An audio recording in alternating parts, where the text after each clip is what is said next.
Hello, Nay Kim. Happy birthday. Nay, naalala mo pa ba to? Ito yung pinakauna kong journal. At ikaw yung ginamit ng Lord para gawin ko to. Nay, maraming salamat dahil ginamit ka ng Lord na instrumento para makilala ko siya. Siguro kung hindi mo ko in-invite noon at hindi rin ako sumama, diba nagpipigil-pigil pa nga ako noon. Pero, inalaw ng Lord na magkakilala tayo, na maging magkaklase tayo. Nay, maraming salamat dahil isa kang naging sangkap ng buhay ko kung bakit ako ngayon ganito. Naniniwala naman ako, maganda ako. Kasi maganda ka. Mahal lang ako sa'yo. Di ba, lag mo sinasabi yan. Yan. Sige, ikaw na. Birthday mo eh. Yan. Nay, maraming salamat dahil ang dami mong partisipasyon sa buhay ko na nakapagpabago sa akin from glory to glory.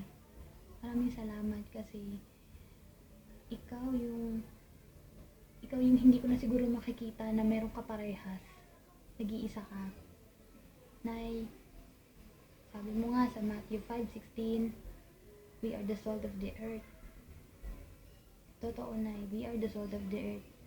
At naniniwala ko na sabi nga sa life verse ko na delight yourself also in the Lord and He will give you the desires of your heart.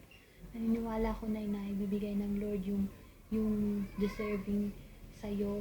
Dahil marami kang gusto, marami kang hinihiling sa Kanya, pero mas marami pa yung deserving sa'yo na ibibigay ng Lord sa'yo. Nay, happy birthday uli. Nawa mas maging matatag ka pa, mas maging malakas ka pa sa lahat ng battle ahead of you. Thank you dahil blessing kayo ni Daddy Ford sa akin, sa amin na asin. Maraming salamat dahil ikaw yung spiritual mother ko na pagkaganda-ganda, sobrang ganda, sobra talaga.